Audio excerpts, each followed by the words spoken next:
പടമാണ്. സ്റ്റാൻഡേർഡ് നിലവാരമുള്ള ഒരു സോഷ്യൽ കമ്മിറ്റി സീരീസ് പടമാണ്. മച്ചാൻ പോലും മമ്മൂട്ടിയാണ്. പിന്നെ സാധാരണ ടോപ്പിക്ക് ഇത് സാധാരണക്കാർക്ക് മനസ്സിലാകാൻ കുറച്ച് കൂട്ടായി. ഒരു ടെക്നോളജി ഡ്രിവൺ ഫിലിമാണ്. ഇനി യാതൊരു ലാഗൊന്നും എനിക്ക് തോന്നുന്നില്ല. നല്ല എൻ്റർടൈനറാണ്. ഈ സെക്കൻഡ് ഹാഫിൽ ലാലേട്ടങ്ങൾ വരുമ്പോഴേക്കും തകർപ്പണായി. ഇതൊരു അടിപ്പടമല്ല, മാസ് പടമല്ല, പക്ക ക്ലാസ് പടമാണ്. സാധാരണക്കാർക്ക് മനസ്സിലാവുമെന്ന് സംശയമുണ്ട്. ഇല്ലെങ്കിൽ ഒരു ടേക്ക് ഓഫർ പോലെ ഒരു ടിപ്പിക്കൽ മഹേഷ് നാരായണൻ നല്ല നിലവാരമുള്ള സീരിയസ് ആയിട്ട് പടം. ആവശ്യത്തിന് ആക്ടറും ഉണ്ട്. എനിക്ക് ഇതുവരെ ഇഷ്ടപ്പെട്ടു. എത്ര കോടി പോകും?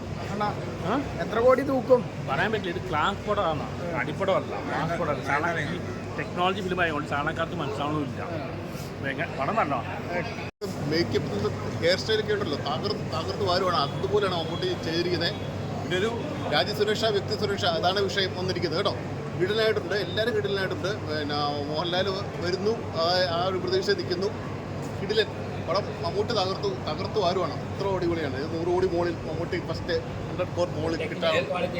ക്വാളിറ്റിക്ക് കറക്റ്റ് സ്റ്റൈലിഷ് കളറിങ്ങൊക്കെ ഉണ്ടല്ലോ, വേറെ ലെവലാണ് ചെയ്തിരിക്കുന്നത്. പിന്നെ പല രാജ്യത്തുള്ള ഷൂട്ടിങ്, അതൊക്കെ ഏതായാലും ഒരു ഇത് ബഡ്ജറ്റ് ഒന്നും പടം നോക്കിയിട്ടില്ല. അതുപോലെയാണ് കാശ് വാരി എറിഞ്ഞത്. എന്ന് വെച്ചാൽ ഓരോ എയർപോർട്ടുകളിലൊക്കെ ഷൂട്ട് ചെയ്യണ തന്നെയുള്ള മുടക്കറിയാലോ.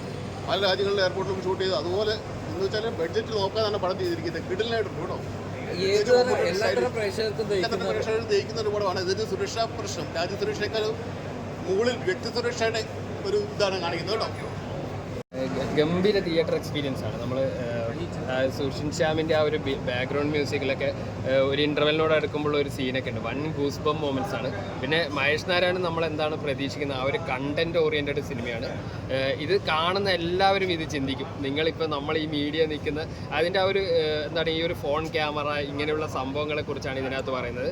പക്ഷേ അത് വളരെ ഒരു ഉപദേശിക്കുന്ന രീതിയിലൊന്നല്ല, സാധാരണ ജനങ്ങൾക്കൂടെ മനസ്സിലാവുന്ന രീതിയിലും നമ്മളടക്കം ശ്രദ്ധിക്കേണ്ട വളരെ സീരിയസ് ആയിട്ടുള്ള ഒരു വിഷയമാണ് ഇതിനകത്ത് നമ്മൾ സംവദിക്കാൻ വേണ്ടി ശ്രമിക്കുന്നത്. ഇതുപോലത്തുള്ള ഒരു സോഫ്റ്റ്വെയറിൻ്റെ ഇഷ്യൂ ഇന്ത്യയിൽ മുമ്പ് ഉണ്ടായിട്ടുണ്ട്. പക്ഷെ മമ്മൂക്ക പറയുന്നത് ഇത് ഉണ്ടായ സംഭവമോ നടന്നുകൊണ്ടിരിക്കുന്നോ അല്ല, ഇനി ഒരിക്കലും നടക്കാൻ പാടില്ലാത്തൊരു ഇൻസിഡൻ്റ് ആണ് എന്നുള്ളതാണ്. നമുക്കറിയാം, നമ്മുടെ ഫോണിലെ സ്പൈവെയറിനെ കുറിച്ചാണ് സിനിമ സംസാരിക്കുന്നത്.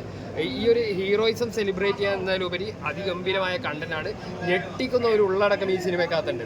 അത് നമ്മൾ ശരിക്കും നമ്മൾ ആ ഒരു മീനിങ്ങിൽ നമ്മൾ പിന്നെ കണ്ടു കഴിഞ്ഞാൽ പടം ഞെട്ടിച്ചിരിക്കുകയാണ്. അടിപൊളിയായിട്ട് സിനിമ വന്നിട്ടുണ്ട്. മമ്മൂക്കയുടെ സ്റ്റൈലിഷ് ലുക്ക്, ഫാൻസിന് വേണ്ടിയുള്ള രീതിയിലുള്ള എല്ലാ സംഭവങ്ങളും ഉണ്ട്. ട്വിസ്റ്റുകളല്ല, ഒരു സ്ലോ ആയിട്ട് കഥ പറയുന്ന രീതികളാണ് സിനിമ വന്നിരിക്കുന്നത്. പിന്നെ ഫോറിൻ ലൊക്കേഷനൊക്കെ ഒരു രക്ഷയില്ല. ടെക്നിക്കൽ ക്വാളിറ്റി അടിപൊളി, ക്യാമറ അടിപൊളി. പിന്നെ അതിനകത്ത് ഫഹദിൻ്റെ ഒരു സീനുണ്ട്, ഒരു ഫൈറ്റർ ജെറ്റിനകത്തുനിന്നുള്ള. അതൊന്നും മലയാള സിനിമയിൽ ഇതുവരെ കാണാത്ത രീതിയിലുള്ള ആണ്. നമ്മളിപ്പോൾ കുറേ സിനിമകൾ കണ്ടിട്ട് നമ്മൾ ഇത് നോർമൽ ആണല്ലോ എന്ന് വിചാരിക്കും. പക്ഷേ അതൊരു മലയാള സിനിമയാണെന്ന് ആലോചിക്കുന്നിടത്താണ് ആ സിനിമ എത്രത്തോളം വലിയൊരു തോട്ടാണ് അവർ സ്ക്രീനിലേക്ക് കൊണ്ടുവന്നത്. എല്ലാം കൊണ്ടും മലയാളികൾ കണ്ടിരിക്കേണ്ട നല്ല മെസ്സേജുള്ള ഒരു അടിപൊളി സിനിമയായിട്ടാണ് വന്നിരിക്കുന്നത്.